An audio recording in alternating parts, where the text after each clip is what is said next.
What's up, you guys? My name is Grace Lauren Taylor, and you are listening to episode 33 of the Trauma Dump Podcast. Thank you so much for joining us. Here at the Trauma Dump Podcast, we seek to answer the question, what is mental health? How do I take care of my own, and how do I support others? This week, we will be discussing the topic of growing from narcissistic abuse with our very special guest of the week, Anna. Be sure to go follow Anna over on TikTok. Her TikTok is at bugslife6472. Remember, if you'd like to share on the podcast, please message us in our Discord server in the podcast participants channel along with your unique experiences, and we will match you to the right episode. And just a quick disclaimer before we start, I am not a licensed health professional. This podcast only seeks to create community and further understanding of these topics that are so often overlooked and extremely misunderstood. If you or a loved one are in need of medical professional help, we have resources in our description. The topics discussed here are for a mature audience, so viewer discretion is always advised.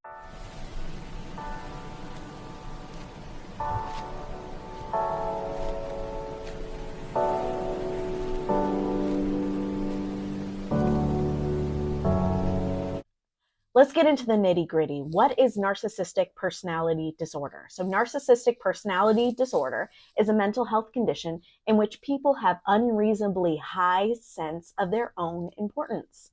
They need and seek too much attention and want people to admire them. People with this disorder may lack the ability to understand or care about the feelings of others. But behind this mask of extreme competence, they are not sure of their self-worth and are easily upset by the slightest criticism. A narcissistic personality disorder causes problems in many areas of life, such as relationships, work, school, and financial matters. People with narcissistic personality disorder may generally be unhappy and disappointed when they're not given special favors or admiration that they believe they deserve. They may find that their relationships are troubling and unfulfilling, and other people may not enjoy being around them. Treatment for narcissistic personality disorder centers around talk therapy, which is also called psychotherapy. Narcissistic personality disorder affects more males than females, actually, and it often begins in the teens and early adulthood. Some children may show traits of narcissism, but this is often pretty typical for their age, and it doesn't mean that they'll develop narcissistic personality disorder later on in life. Now, today we're going to be discussing how to heal from narcissistic abuse. So, what is narcissistic abuse? The term describes an emotional abuse that comes from a person with narcissistic personality disorder. People with NPD have low empathy and see others as beneath them, which can often lead to harmful, toxic, and abusive behaviors. Narcissistic abuse can be incredibly difficult to endure.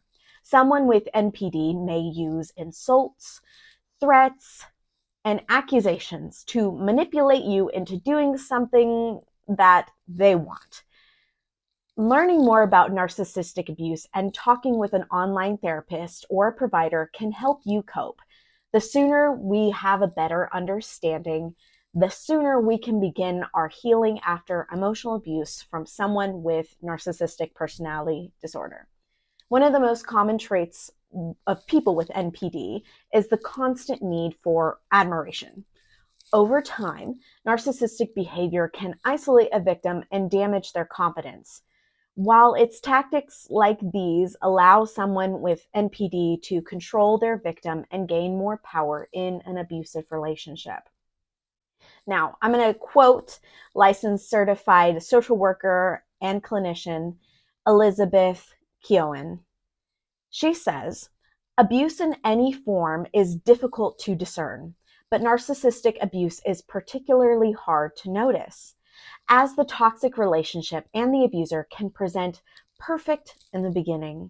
Oftentimes, narcissistic abusers can manipulate the truth or gaslight, which can turn into forcing you to question your sanity, integrity, or the truth."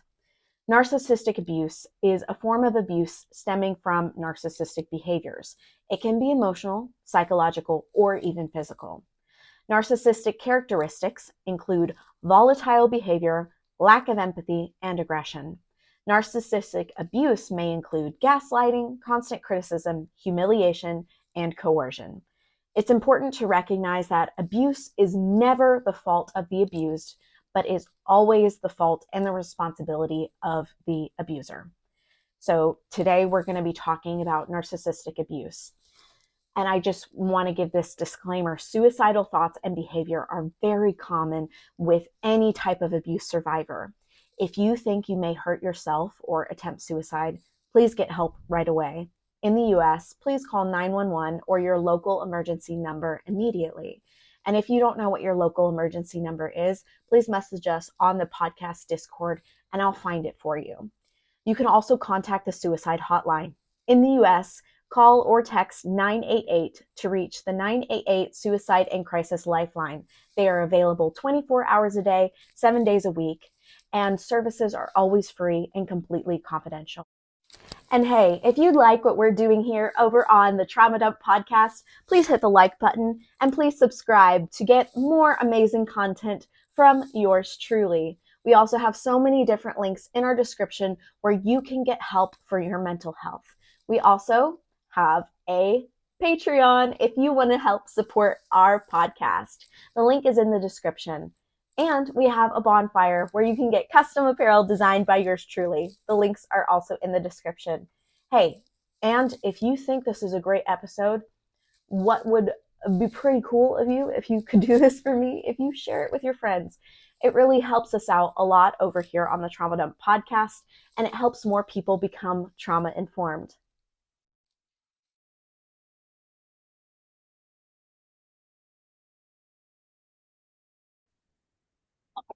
And then I'm going to record on my end so I have a backup because sometimes Zoom is rude. All right, let me pull up the show notes real quick. All right. Hi, welcome to our show, Anna. How are you doing today? I'm okay. How are Yeah, you? I am alive. I'm vibing. The dogs are just outside behind that curtain. So if they bang on the door, I might let them in. But it's been a day. It's been a long day, but we're here. We're vibing. Before we start this interview, what are your pronouns? She, her. Okay, awesome. Are you comfortable with explaining and discussing your personal experiences? Yeah. Awesome. And just to make sure I'm not crossing any of your boundaries and respecting your experiences, please feel free to interrupt me at any time if you feel uncomfortable or triggered. We can also take a break at any time. And if you don't feel like answering a question, just tell me to skip it. I promise I won't get offended because my priority is to make sure that you feel safe and comfortable at all times. Okay. So, we're going to be talking about narcissistic abuse in this episode. And my first question would be, have you experienced narcissistic abuse? Yes, my mother is a narcissist. Mine is too. Yeah. Trauma man. Trauma. Yeah, that mother wound is deep. Oh my goodness. Um, when did you like ascertain that your mother was a narcissist? When did that? Um, I was 17 and I had gotten kicked out of her house. And which had happened multiple times before, but it was the big one. I'd never been back since, and I moved in with my boyfriend at the time, and him and his family really helped me get a lot healthier and helped me get therapy and realized that my mom was not as good of a person as I was idealizing her to be. Mm. I relate 100%. Dude, my mother kicked me out many different times my entire childhood, and I'm the oldest of three. I have two younger brothers, and my mother like completely disowned my brother when he was 12 and made him live with our grandparents, and he never came back. And then she disowned me when I was 14, And then she tried to get me back when I was 15, and I was like, oh, I think I'll just forgive her. And then when I went off to college, she like did the whole throwing me away again. And dude, that was crazy. So I relate. I understand. It sucks. Yeah. It sucks big time. So, this episode, we're going to be talking about what does narcissistic abuse look like? How can we recognize the signs of narcissistic abuse? And how can we grow from it and overcome narcissistic abuse? So, some examples of narcissistic abuse include withholding. Withholding is when people who are narcissists withhold money, affection, or even communication as an attempt to punish their abuse victims. The silent treatment is frequently seen as a form of withholding. Have you experienced withholding? Yes. My mother would give me silent treatment or possibly lock me in my room whenever I wasn't quote unquote being good or doing what she had asked me to do. Mm, yeah. Has that withholding like wounded your perception of when people are just quiet and it just fucks with your brain sometimes? Well, sometimes whenever my friends or my partner goes quiet, I'm like, why are they mad at me? I don't know what I did wrong. Yeah. Mm, me too. See, my fiance is a he's not a narcissist. I don't know. He's not a narcissist. My fiance is a introvert. I don't know why my brain no. He's an introvert. I'm very much an extrovert. And he is a plumber. And when he gets off of work, he needs his quiet time to just like be still and not talk. And in the beginning of our relationship, I thought it was that he was always mad at me, and it fucked with my brain. And we had to go to couples therapy for me to like figure out that no, he just needs to just like go in on himself to recover from a day of just talking to people nonstop. But yeah, that wound.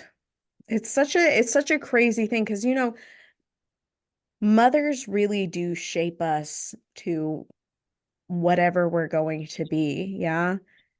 And to have our moms like abuse us, really, it messes with your whole sense of self, doesn't it? It's the one person you're supposed to rely on. Mm-hmm. And when they're unreliable, it's like, how do you trust the world? You don't know how to trust anybody at that point. You have to completely rebuild yourself and learn from the ground up, and that is crazy to do when you're 20. Oh, yeah, it is crazy to do. And, they say that your brain stops developing at 25, which I don't think is necessarily true. I think you never stop learning, but you're really solidified as a human being by like your 20s, like in your ideals. I'm not saying that they can't change, but like your sense of self is kind of solidified by the time you're in your 20s.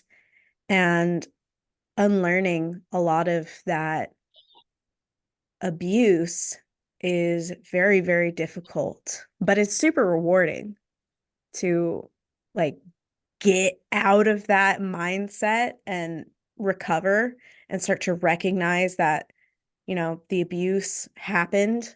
It wasn't all in your head, it actually happened, and move forward. So you said earlier you don't speak with your mother anymore. Yeah. Um, we just recently got back in contact because I have a 3-year-old little sister, and I cannot live without seeing her and making sure that she's okay underneath my mom's care. Mm, I understand that. Dude, I get that. I raised my younger brother, so I'm also not raising Maya, but I want to be there just in case something happens. Yeah. Did your mother get remarried? She did. Mm. Yes. She's now a happy Christian woman who stays at home. She's the Oh, perfect. the perfect family. Is that what you're saying? Yeah. Yeah. Oh my God. Girl, I relate so hard. Not so let me just trauma dump on you like 10 seconds. So oldest of three, right? My youngest brother is the golden child, the golden boy, his the favorite baby. And me and my middle brother always knew that from the moment he was born. And I always knew that I wasn't important to her from the moment, my first brother was born. I was like 2. And I remember her just forgetting that I existed, like forgetting to feed me or intentionally not feeding me because she would call me fat a lot. And it was ridiculous. And so by the time the youngest baby was born, I mean, my brother and I were like chopped liver, Brett. Like there was nothing we could ever do to gain her approval, no amount of success. There was nothing. And in 2020, I was a sophomore, junior in college. And, lockdowns happened. And I lived at Texas Tech University and I was in the dorms and they closed down everything. And I had this massive panic attack because I really didn't want to go home because I knew that the week I moved out of my family's home to go to Texas Tech, my mother discarded me yet again for the billionth time. But my whole childhood said if she would only pay for my college if I went to Texas Tech, because that was her alma mater. She would only pay if I went there. And so I found out from like the dean the first week of college that my mom hadn't paid my tuition or anything at all, and they were going to kick me out. And so I had to beg my dad to pay for my college. And, he had to make a separate bank account from my mother to just pay for my college, which is crazy. But she got so angry that he made a separate bank account that she turned my room into her office, which she never used, by the way. She went to Nebraska Furniture Mart, bought thousands of dollars worth of furniture, got rid of all of my stuff. And I mean, all of my stuff. I only packed like a little bit because I was in the dorms, right? There's not very much you can put in the dorms. No, she got rid of all of my stuff and turned that room into her office, which she never used. So in 2020, when we're forced to move back, my mom was like, no, you can't be in my house. I was like, okay. Well, I couldn't go to either of my grandparents' house because all of them were immunocompromised. And I'd just come back from college and they were like, no, you're going to kill us. I was like, what am I supposed to do? So my dad had a RV and he went against my mother and attached it to the house and I lived in that. And then in June of 2020, my dad was hit by a car in our front yard and nearly died. And immediately after that, my mom went into all of his financials, like drained all of his bank accounts, took all of her children off of the car insurance, phone plan, health insurance, iCloud account, took us all off of everything. And it was up to me to try and figure out what to do with me and my siblings because she played it as, oh, I need to make sure that my husband gets the best care at the hospital because he had a traumatic brain injury. And she wouldn't let us. I got to visit my dad in the hospital 5 times because of COVID. You could only have one person per week. And my mom was like, well, I'm not giving up my time with my husband for you guys. So I got to visit my dad a total of 5 times within like a year and a half of him being in the hospital and then dying. And it was just crazy. And after he died, she refused to go to his funeral, number one. She refused to go. And then within a month of him dying, she started dating a 30-year-old man. She's in her late 50s. And my siblings and I just found out that she got engaged in September and then she got married on the anniversary of my dad's funeral in December, this past December. Oh my God. Yeah. Yeah. And that's just like the tip of the iceberg. Wow. Like all because I laugh now because once you've gone through that abuse over and over and over, it almost becomes humorous because it's like For what? Genuinely for what? You discard all of your children except for one because that child you can easily control and he is supply. And it's just like you completely restart your life. And the funniest shit ever is her new last name is Whitehead. My mom's new last name is Walking Stick. Wow. They really played themselves, didn't they? Yeah. Another example of narcissistic abuse is emotional blackmail. In a toxic relationship, your own emotions can be used against you. When you don't know what your abuser wants, they may try to make you feel guilty or even fearful. Have you ever experienced emotional blackmail? Yes, I think I have. Yeah, I experienced it like a lot of, especially when my dad was dying. Like, so he got hit by a car June 2020, 3 days before my birthday, by the way, which is crazy.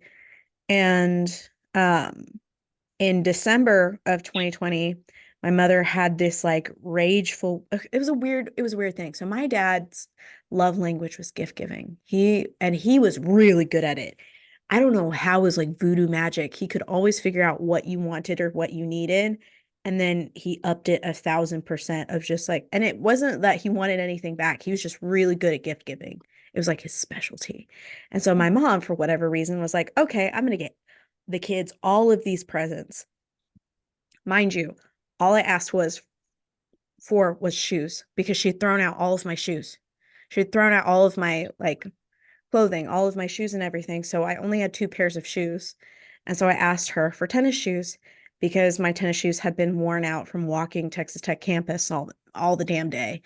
And so it's like, can I please have some tennis shoes? And instead, when I saw the tree, there was like a lot, and I mean a lot of presents under the tree.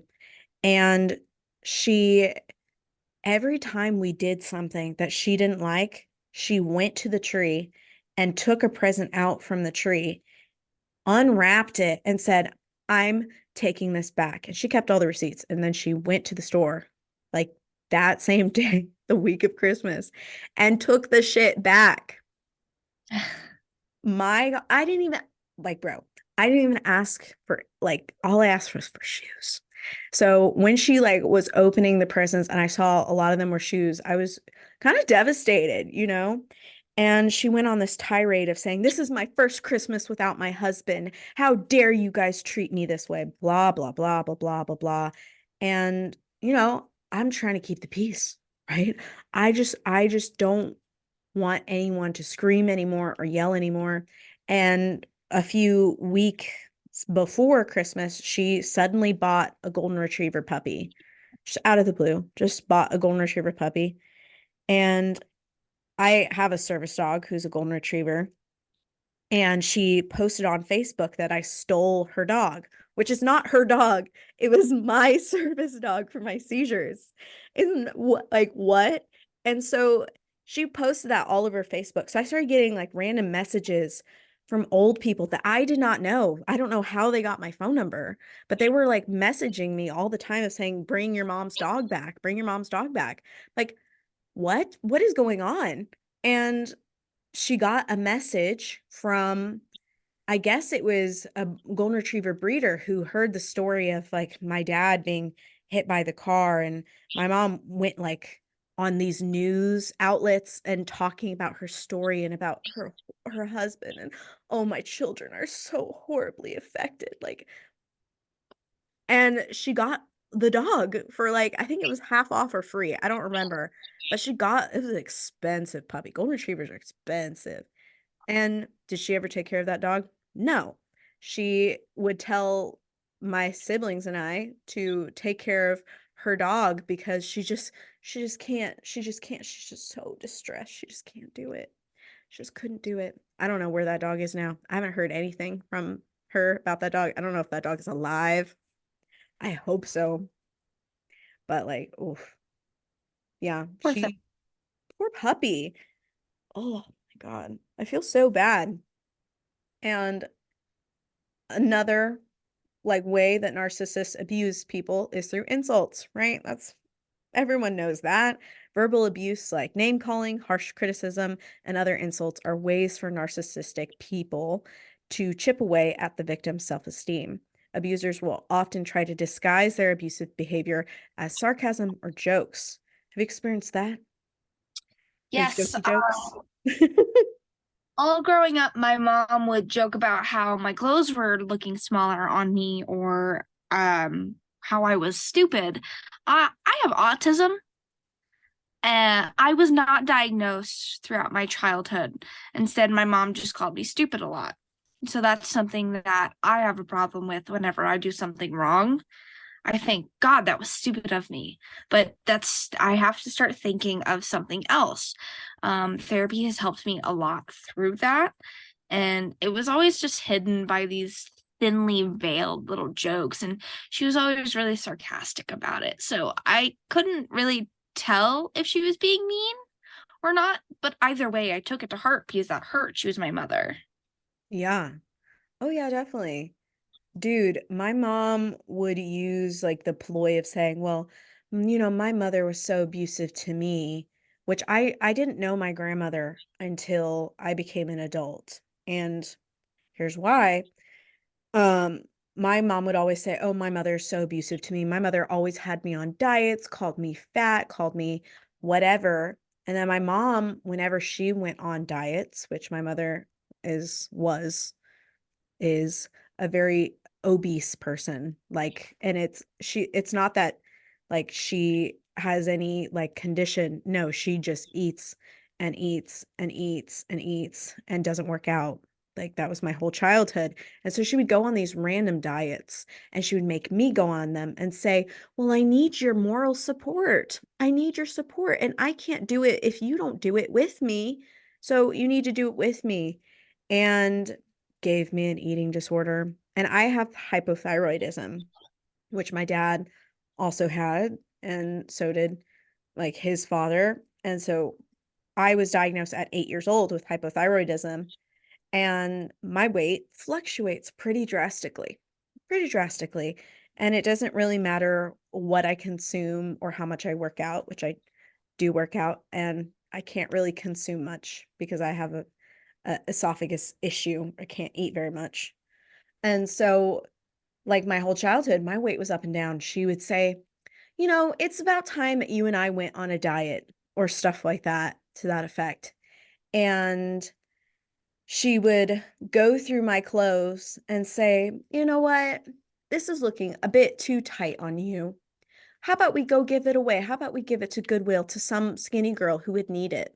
It's like those weird, because it's not usually recognized as an insult, right? It's veiled, Yeah. it's these veiled insults of just like, "I'm only doing this for your own good. Like, I'm your mother. I know what's best." It was not Personally, great. for me, going on keto at 13 years old was wild. Because what? Oh my Why? God. There's no So reason. wild. Oh my God. Yeah. Did you do Weight Watchers too? Yes. Yeah. Did you Big thing. Did you ever do like the juice diets where you buy like a bunch of fruit and then you put it in a juicer and all you drink is juice? So we went on something kind of like that. Keto has like these packets that you can drink and they're full meals. So me and my mother would drink one a day. That's it. It was nuts. I was so hungry. That is nuts. And that does actually like mess with your metabolism way worse, especially when you're a young child, because it's like a starving complex. You're starving yourself. So when your body gets actual food, it stores it way more than it would normally. It's oh, it's I have had terrible time losing weight and it's been crazy. yeah, because your body is that's like a manifested trauma of your body being like, no, I know what it's like to starve. I need to hold on to this. Yeah. It's crazy. Another symptom of narcissistic abuse is malicious gossip. Some people with NPD may deliberately spread lies about you or your behavior. Slanders, lies, and damage to your reputation can always be an intentional way to isolate you from others. Like I said, with the whole dog thing of my mother saying that I stole my own dog and posting it on Facebook. I can't find it anymore. I'm pretty sure she deleted it. But oh, and another. Okay, so when my dad's accident happened, which my dad was a very beloved man by legitimately everyone. Here, hold on. I need to get the dog. Mochi. Mochi, come in here, baby. Okay, thank you, babies. All right, chill out.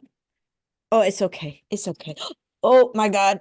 Oh my God. Mochi. Mochi Wong. Chill. Breathe. You're okay.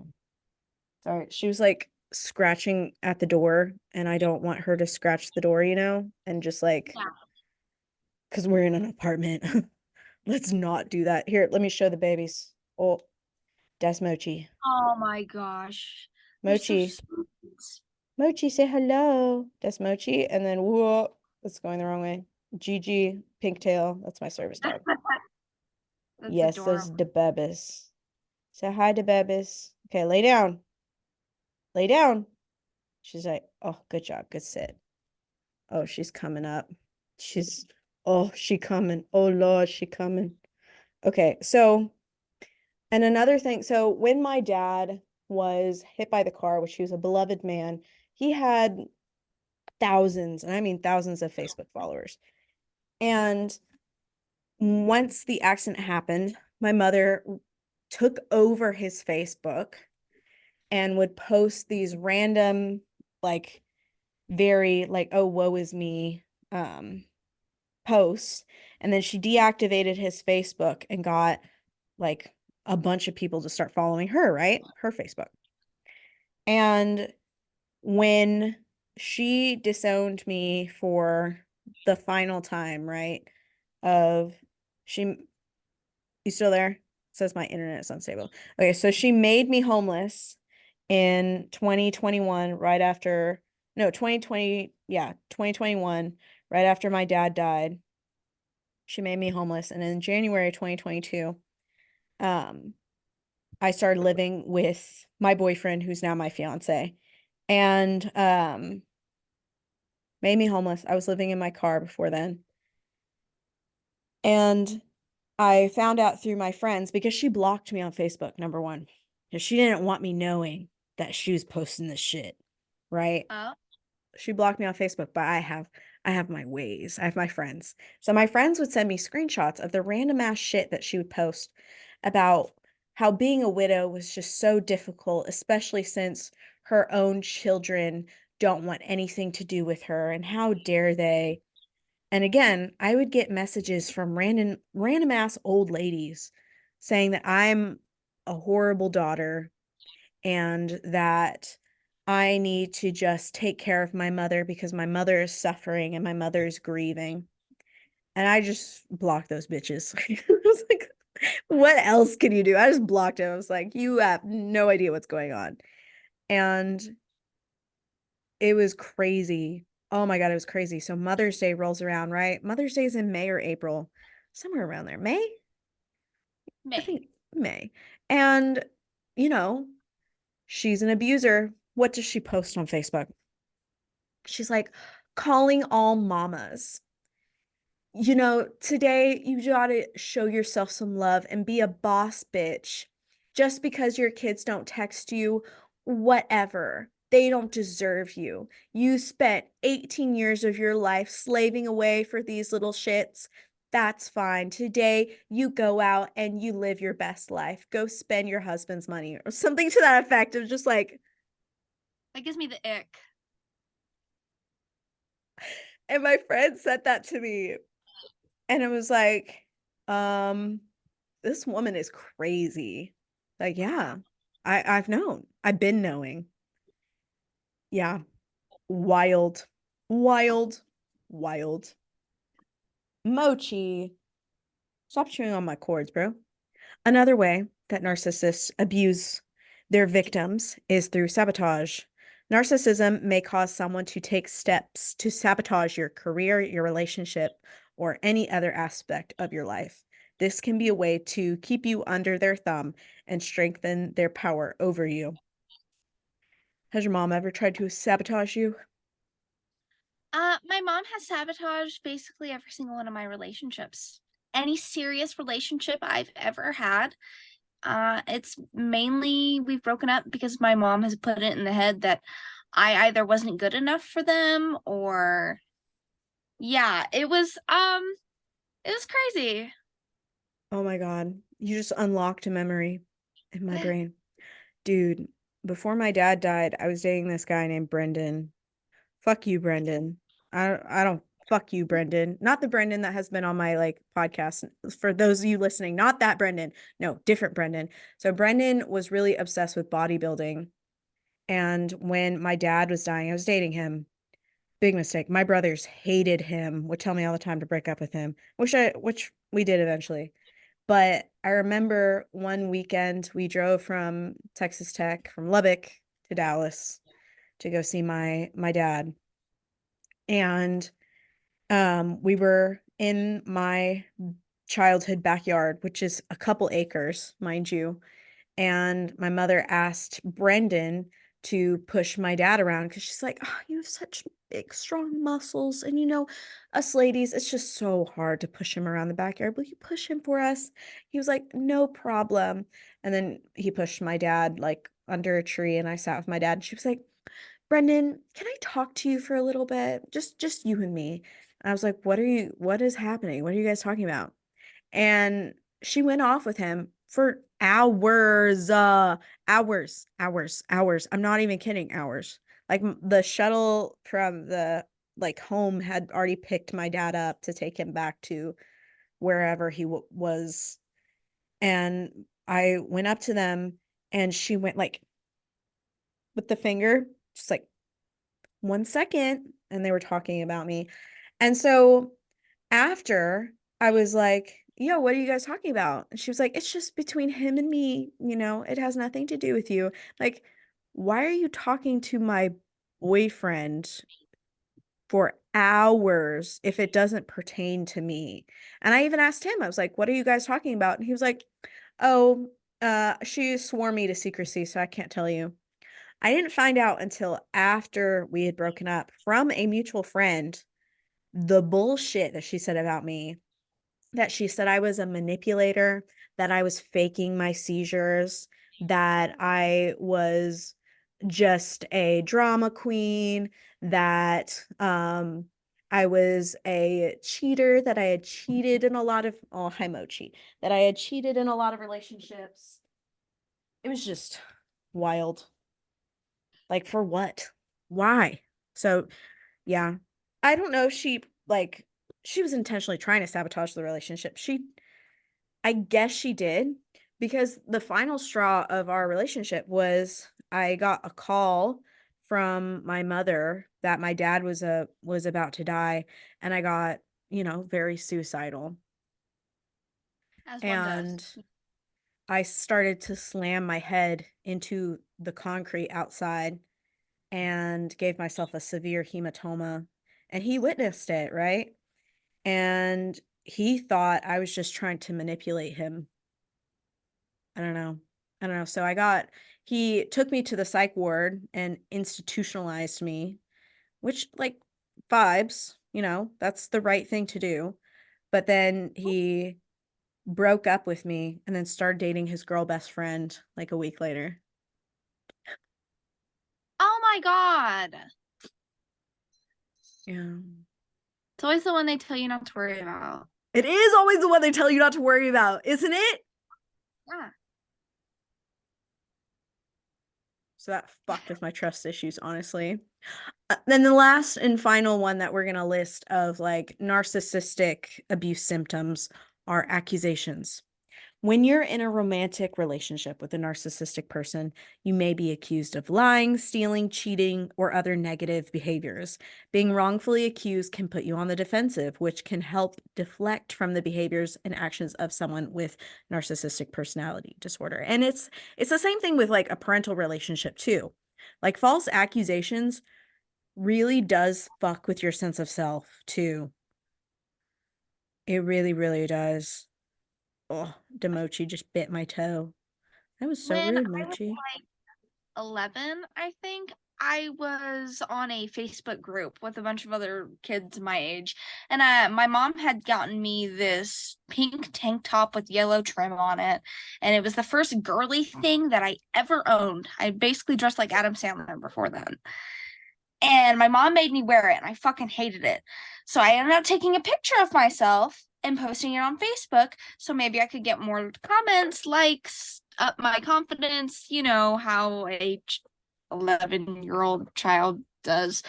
Really should be on Facebook, but that's beside the point. And my mom had seen it and thought that it was a picture of me in my bra for some reason. Decided that she was going to tell my entire family that I was posting pictures of me nude, and told every single person in our neighborhood, in my school, in my family, that I was just a big slut. Your mother told everyone that you knew that you were a slut? Yep. Yes. What? It was wild. I didn't even understand what was going on because my aunt was telling me that I was too, and my grandma was, and I was like, this didn't even happen. You guys don't understand what happened, and nobody was listening to me. I mean, yeah, that's crazy. Hold on, let me pick up Mochi. She's being a baby and she wants to be picked up. But she's like reached the age where you can't like pick her up with one arm anymore. Ugh. Yeah. The bubba's ugh. But she thinks she's still little. Ow, Oh, you bit me. She's only, I think, 4 months old. And she's huge. yeah. She's Wow. huge. Hold up. Let me tilt the camera down so we can get Mochi cam. So, Oh. Mochi, you can't speak on the podcast. You can't bite the cords. It's okay. So, narcissistic abuse follows 3 distinct stage cycles. It's a cyclical pattern consisting of 3 key phases, which are idealization, devaluation, and discarding. And they for what? For what? Okay. So idealization, devaluation, and discarding can occur repetitively. What do you want? Oh my God, she's so big. Oh, okay. So they occur repetitively, trapping the victim. Ah! Ooh. Why is she doing this? She didn't bite me. She just barked in my face. Oh my God. She's a cattle dog. She's a blue heeler. She's like Muffin. I wanted to name her Muffin so bad, but my fiance Joey was like, absolutely fucking not. We're not naming our dog after a Bluey character. Okay, let me take her out of here. Mochi, come on. Gigi, go with her, please. Go watch your sister outside. Go now. Hey, out. Thank you. We can't have nice things. The puppy will destroy it. All right, let's continue. I'm going to start from the beginning.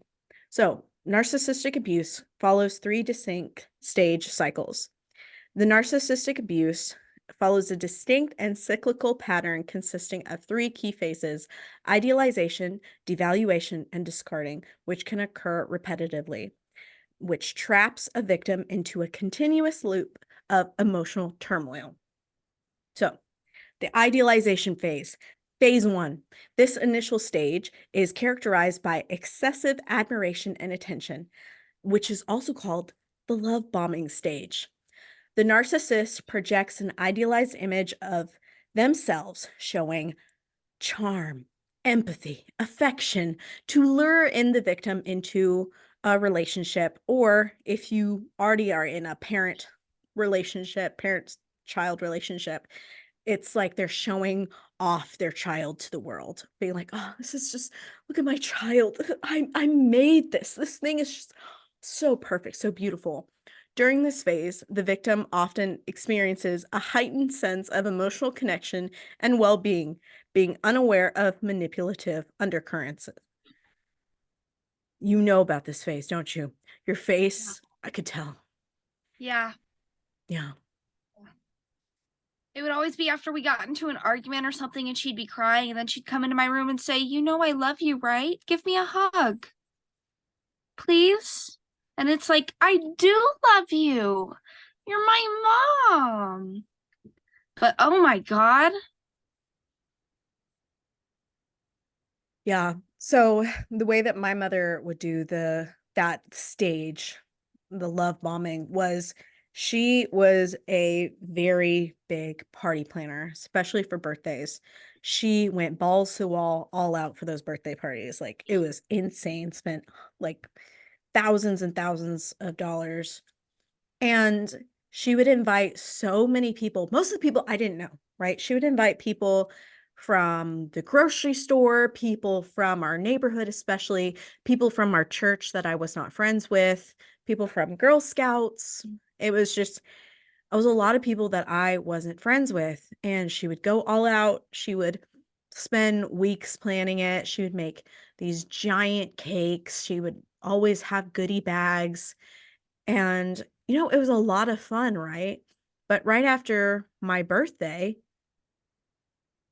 she didn't want anything to do with me, like ever. And so then we go into the devaluation phase. As the relationship progresses, the narcissist gradually shifts from adoration to criticism. This phase is marked by emotional withdrawal, gaslighting, and demeaning behaviors. The abuser undermines the victim's self-esteem and reality, leading to confusion and self-doubt. The inconsistency between the initial idealization and subsequent devaluation creates a psychological dependence, leaving the victim yearning for the return of the ideal partner or parent that they first encountered. That devaluation phase, man, it hits. It hits hard. Yeah. It's so sad, especially in a parent-child relationship. Has your mom ever called you worthless? Oh yeah. Yeah. My mother has called me worthless so very often. She's called me a cow. She's called me a see you next Tuesday. She's called me like all the names in the book. And like most of the idealization phases always occurred. So, I was a professional actor from the ages of 3 to 20. And so whenever I had a show or whenever I had a gig or what have you, my mother would talk me up and say that I was like the best actor. And then once it came down to it, after the show, she would always be like, oh, you're not doing enough. Oh, you're not trying hard enough. Oh, you messed up on your line here. Oh, you went up on a line here. Oh, I could tell that you weren't actually in it on this part, whatever. And You could always do better. it Yeah. was like I was never ever doing enough. And I was also in church choir, and she would always make me, audition, which I'm gonna be honest with you, I would always bomb my auditions on purpose because I hated church choir. Hated it. I have a very, like, not to toot my own horn, but it's true. I'm a professional vocal coach now. I teach voice lessons now. I have a very expansive range. And all of the, you know, conductors knew it. They knew it. And they were like, "Why are you always bombing your solos? Why don't you want to do it?" I was like, "Well, first and foremost, I don't want to be somebody my mom could brag about at church." Yeah. Even as a little kid, I was like, "I'd rather not. Rather I want to not." go through that same. It was crazy. And it's weird that they seek that out. It is weird. It's I like think your accomplishments are there somehow. I think it comes from generational trauma. It most certainly does. It most certainly does. Narcissism does come from a lack of feeling worthy. Having narcissism is to be extremely, extremely insecure.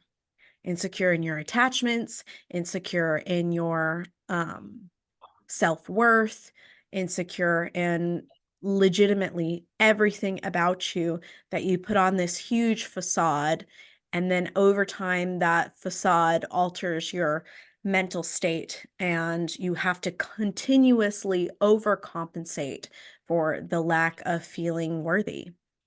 Mhm.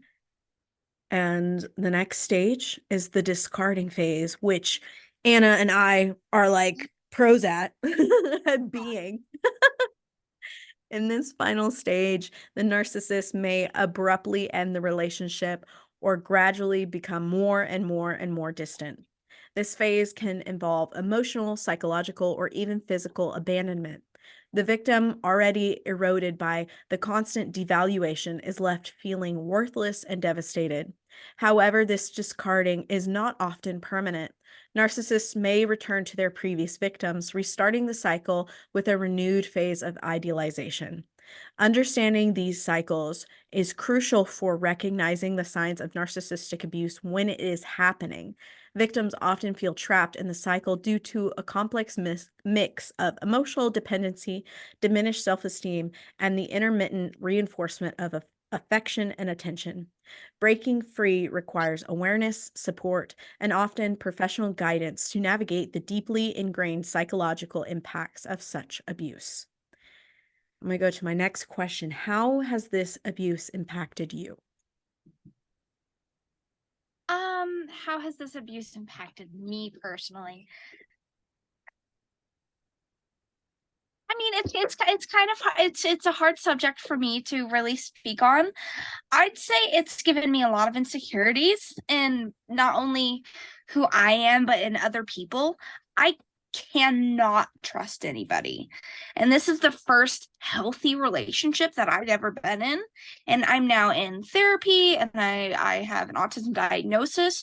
So I understand why I never really understood other people's notions and things like that, why I was always considered naive, I would say.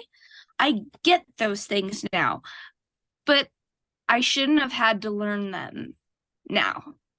Like my mom should have seen the signs. She should have known what she was doing. She should have taken care of you. Yeah. It sounds like she didn't take care of you. Rather, Uh the opposite, she abused you. she was very abusive. Yeah. She would drop me off at my aunt's or my grandma's for months at a time, and she would go on benders, and I just never knew where she was. The very last time that she discarded me when I was 17, we had gotten into some really stupid argument. My stepdad at the time wanted to pay for me and my friend to go to a show, and I told him that we didn't need his money, and my mom took that as me looking down on them somehow. And she had slapped me right there in front of my friend. My friend called his mom and was like, "Can you come pick us up? Because I'm afraid." And that was the last time I had seen my mom for about 3 years. And she had Maya. I couldn't stay away after that point. Of course, because you love your sister. Mm-hmm. I understand that.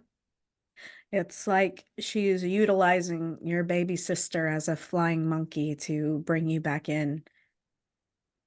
Every time she calls me, it's about Maya and why I should come down there. And it's really hard to go back down to my mother's house. That's where everything happened. Yeah. And it's not like she's actually acknowledging the pain that she has caused you. She's ignoring it. And she's making you feel guilty for not being involved in your baby sister's life. Yeah. It's very hard. It's very like destructive. It's eroding what a mother and daughter bond could be. And I'm sure it's probably very hard also because you see this new baby that you love very much. I can tell you love Maya very much, but there also is probably that twinge of jealousy of just being like, why does this baby get a better life than I got?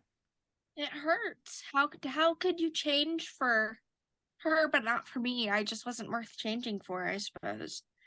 That's You not know, true. You're not, that's that's not true. It's not yeah. true. You are worth changing for. You are worth love and affection and consideration. You never deserve to be abandoned. Ever, ever, ever. Yeah. I would say biggest resource therapy has Mm. been amazing. There are some things that I didn't even know that I was having problems with personally that my therapist has brought up to me. And I was like, wow, you're right. That makes so much sense. Yeah. Oh, yeah. I feel you, dude. I've had so many different therapists and ugh, I so I was a nanny to four boys for 7 years, and that family was my escape from my own family. I started being their nanny when I was 16 or 17. I was still in high school. And, Colette Ivy is the woman who employed me. I love her so much. She is more like a mother to me than my own mother ever could be. Right. And I helped raise her four boys. I was very much a part of their family. Like I spent countless nights over there just to escape. And she she has no hatred in her body, but she just really disavows my mother on so many levels. And she actually paid for me to get a therapist for a year. She paid for my therapist for a year. She just loves me so much. And that therapist had told me so many times, like, your mother is a narcissist. I'm just going to tell you right now. It's like, I can't diagnose your mother, but all the signs are there that your mother is a narcissist and it has affected you so deeply. Do not go back. You tell me all the time, do not go back. I don't care what happens. I don't care if she has more babies.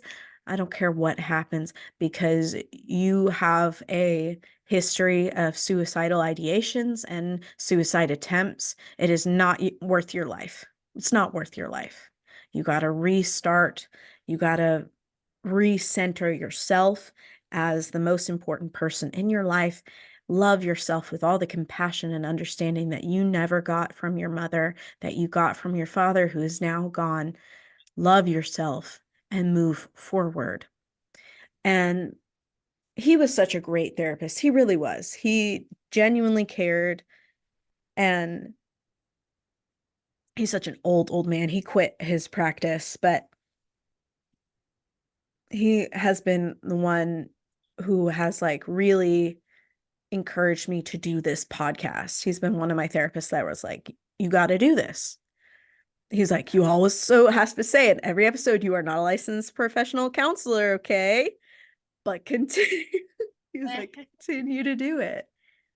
When a young person experiences narcissistic abuse, it leaves a psychological damage on them for a long time.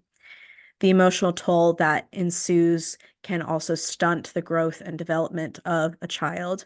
And the effects of narcissistic abuse could range from mild to severe in children.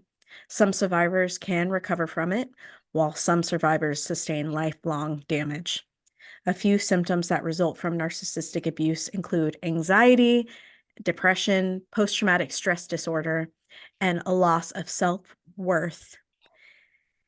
You may also be likely to experience physical symptoms such as headache, stomach ache, and body aches, which I do all the time. I have experienced migraines that I know of since I was a child, like itty bitty, that my mother would make this joke to her friends. And it just like sounds so bad, but she would always be like, her first sentence was Tylenol, mommy, Tylenol. It's like, I wonder why. I wonder why, because you gave me such headaches as a child, and now I like have significant brain damage. Like they've done an MRI. I have brain damage from the PTSD that has like subsequently been endured from my mother and then my father's death and my mother's constant like mistreatment of me. It's incredibly horrible. The body keeps the score. So many people don't recognize that trauma manifests in your body. It changes your DNA. And we need more and more people to recognize this because you can learn so much compassion, especially for people who have gone through so much trauma. A lot of them do become homeless and do develop mental health issues that then manifest into physical health issues that these people, there's no way for them to get out, and there's not enough programs for us to recover fully. And it makes me so sad. Like my ambition for this podcast is for more and more people to become trauma informed so that we can show up for one another. Yeah. Like be there for one another, show each other love. That is legitimately what we need. I know it's so cliche, like what the world needs now is love. Okay, yes. Yes, we need love and understanding. Like we it's it hurts so much to see people going through it and you don't know what to do. That's the whole purpose of this podcast. The purpose of this podcast is to identify trauma, how we can help heal ourselves and help heal others. And the mantra of the podcast is trauma is not who you are, it's what you go through. Would you consider what you have gone through as trauma? Yes. I have PTSD, severe anxiety, and depression.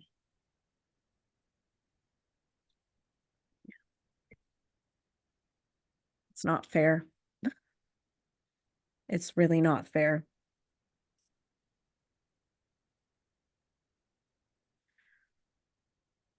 What do you think of the saying, I transmute my pain into purpose?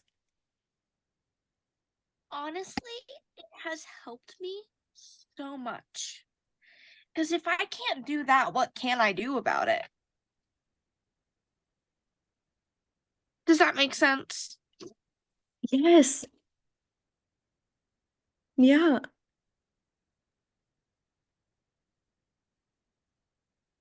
It makes so much sense.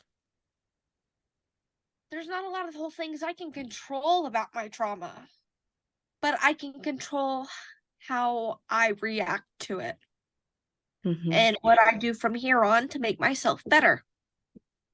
That's what Yeah. you have to focus on. How has your daily routine changed because of your experiences and your healing journey? Um, I used to be sick every morning whenever I was first out of my mom's house. I would have nightmares and I was afraid. And it just always felt like she was going to be around the corner or something wrong was going to happen. And now I find myself really enjoying my day and not having to worry about whether or not she's going to see me or find me, or I don't have nightmares about her anymore. It's honestly it's a lot better now. Yeah. How are you feeling right now? I'm okay. Little stressed, Yeah, crying a little it's okay. bit. Do you have some water? Yeah. Drink some of your water. I'm gonna drink some water too. And for those of you listening, take a drink of some water. It's good for you. Stay hydrated. Mm-hmm. Hydrate before you dehydrate, bros. Dude, hydrate. We need it. We need that water. How can I support you going forward? Just me. How can I support you? Honestly, it was just you telling me that I had love and support and that you were proud of me for going through this and being able to talk about this is help enough. It's something that I've not gotten, or I've not really received a whole lot of support from anybody about it. It's just been me. Yeah. Well, I'm here for you. Like, if you want to be friends, if you feel comfortable, I will be your friend, homie. I will. I'm genuine on that. Like, if you need someone to talk to about what you've gone through, and it doesn't have to be anything on this podcast. If you just need someone to talk to, like, you can text me. I'll give you my phone number. Like, and I know it's like, oh, so cliche, but no, I've made a lot of friends from this podcast. A lot of my guests I've become really close friends with, and I'm very blessed to have met all the people that I have met because of this. It's such a great opportunity for me, especially for me to heal, be able to process this because talking about what you've gone through really does help you process it. I did not believe in therapy. I'll be completely honest. I thought it was a bunch of horse shit. I don't know if I'm allowed to say that on here, You can but say whatever you want. I did not believe in it. I thought that me talking about my feelings, it was not going to be anything. And after my first therapy session, I felt so liberated. I could not believe the weight that was lifted off of my shoulders just from talking to some random lady. It was wild to me. And then I Yeah. kept going. I'm glad. I'm glad you kept going. I'm glad you're still in therapy. It's very helpful. It's very helpful. I've gotten to the point of therapy where I just message my therapist whenever I need to talk. I don't have weekly sessions anymore. And it's super liberating, honestly, to have that freedom again. Yeah. And all the tools that I have learned through dialectical behavioral therapy, it's been very rewarding. Very, very rewarding. It is. Yeah. Speaking directly to our listeners, what would be your message about healing from narcissistic abuse?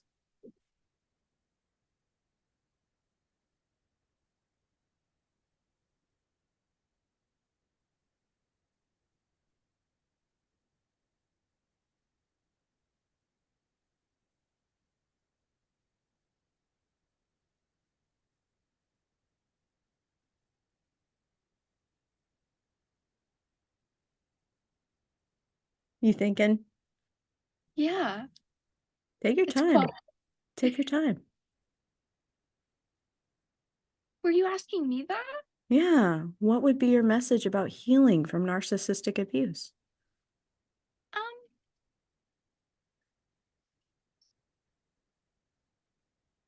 it'll be okay. It's gonna be really hard. And you're gonna want to quit. And it's gonna suck. But the outcome is worth it.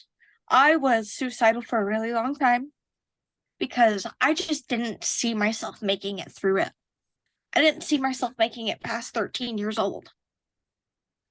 And then I didn't see myself making it past 16, and then 18, and then 20. And now I'm about to turn 22, and I'm so happy that I'm here.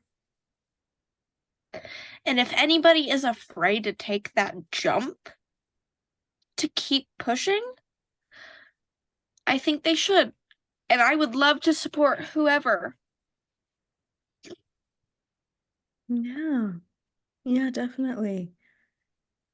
Do you have any resources or recommendations that you'd like to share?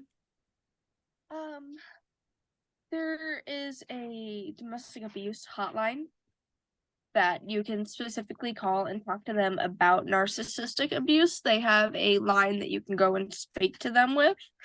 Um, I have a friend who had a narcissistic husband who was abusing her, and they helped her out. They helped her get away from him and completely restart her life, and she's so much better now. She was on the verge of suicide. Mhm. And that was her only way out. And I'm so glad that she did. Yeah. And for those of you guys listening, the domestic violence hotline is 1-800-799-SAFE.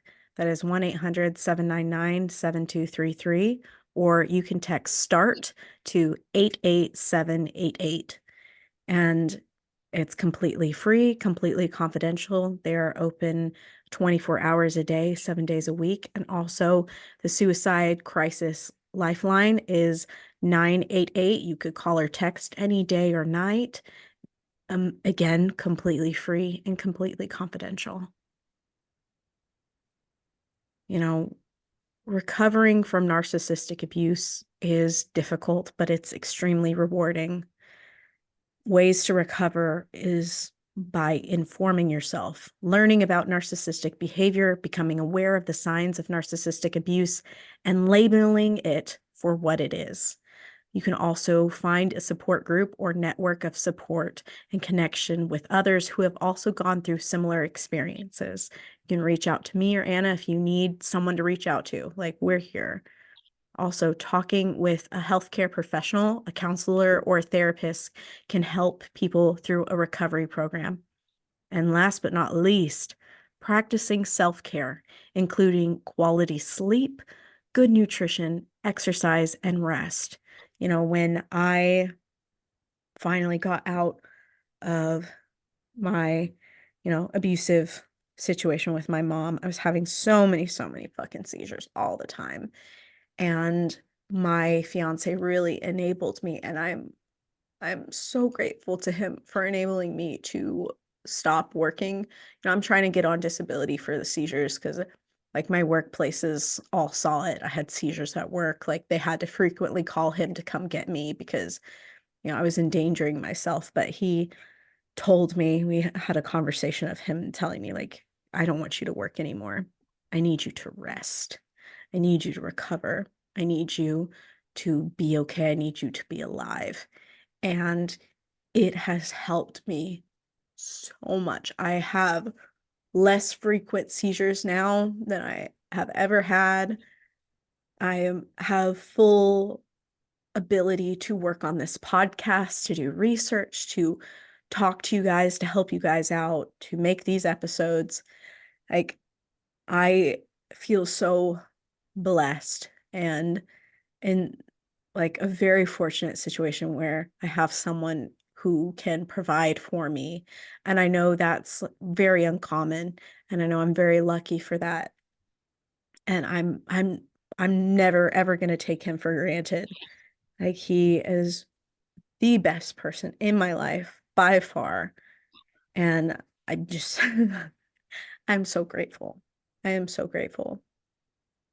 Finding people who love you and support you is crucial. Humans are social creatures. We need love. We need affection. We need validation. Validation is not a bad thing. Okay, we need it. We need it in healthy ways. And for those of you listening, if you need to reach out in an anonymous platform, we have our Discord server. It's completely free, completely confidential. You can talk about anything you want on there. We have a channel on there called Narcissistic Abuse Survivors. Check us out and talk about what you've gone through.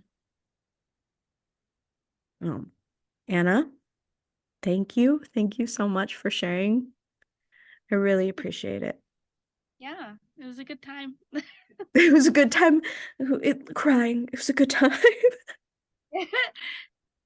It was good. It was good. I mean, I really, really appreciate you coming on such short notice. I mean, it was awesome. Thank you. Thank you so much.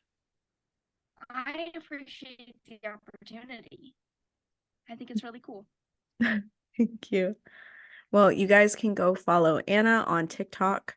Her TikTok is Bugs Life, and is it 6472? Bugs Life 6472. Go check out her TikTok. She has some really great peak content. Go check it out. All right. We'll see you later. Bye.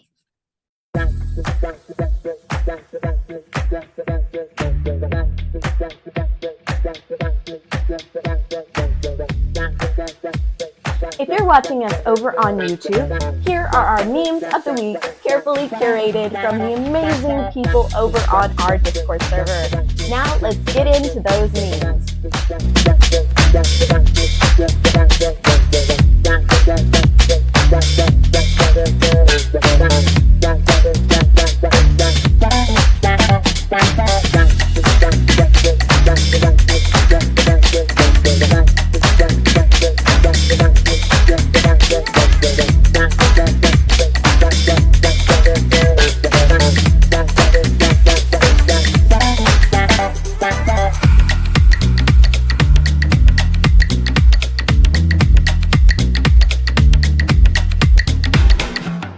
At the end of every week, we spin our wheel of emotions to learn a new feeling and how it correlates to trauma.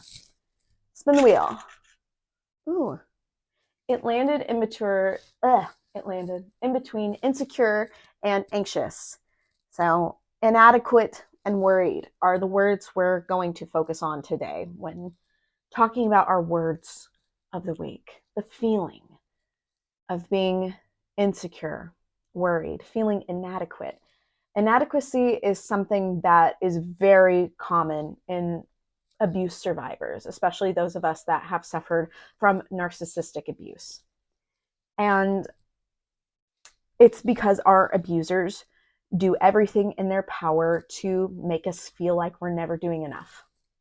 That's like a constant feeling of those of us who have gone through narcissistic abuse. I mean, I have gone through narcissistic abuse, and I always felt like I was never enough for my mom, that I could never do enough, that nothing I did was good enough. Like, she was always erring on the side of being disappointed in me. She was never satisfied with anything that I did. And, you know, living with that is extremely frustrating because it becomes ingrained in you.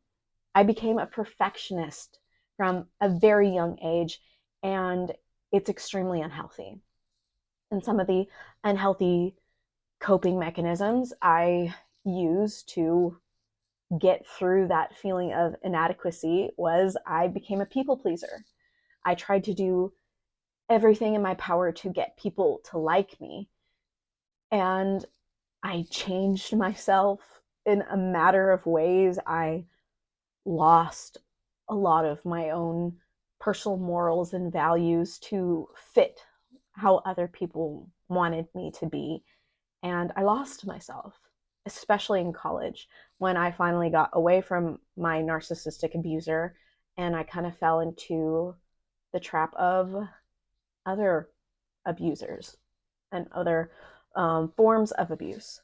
And for me, this is really hard to talk about, but I think it's worth talking about because until we recognize these coping mechanisms that we use, we can't really change them, right?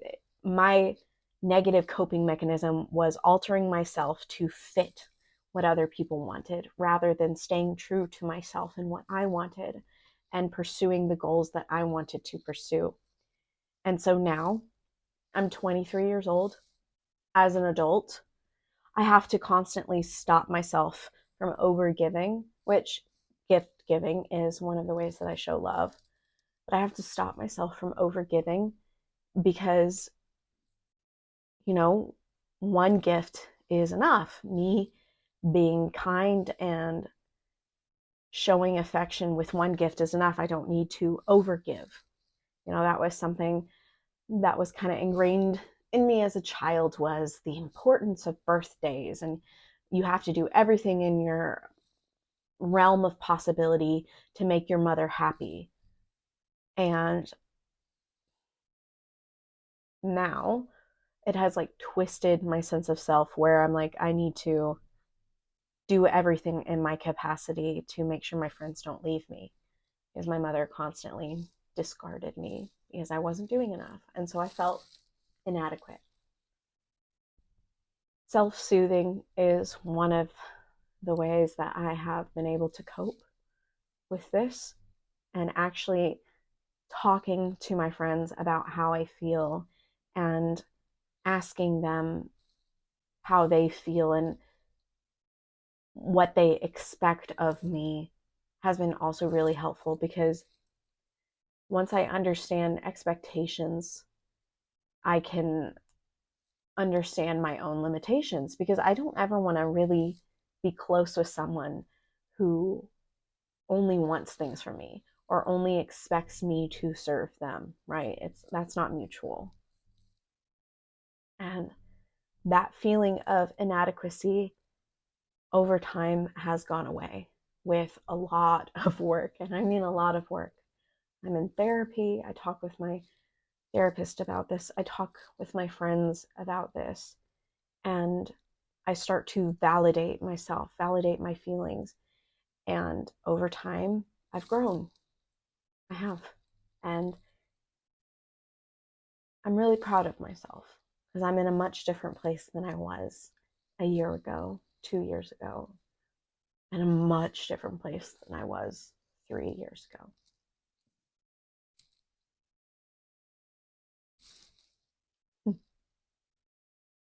Special thanks goes out to all of our Discord users. You guys are the best. Thank you so much for being on our Discord and sharing your experiences. It really means a lot to me.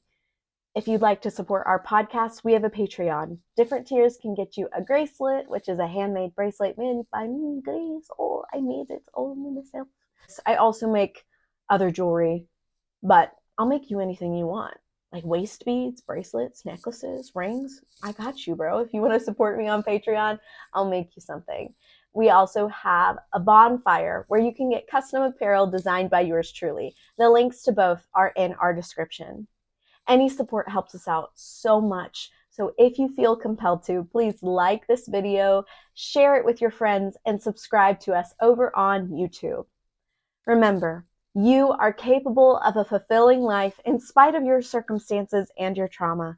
May you rise again from the ashes and be filled with peace, hope, love, joy, and understanding. I'll see you guys in the next episode. Goodbye.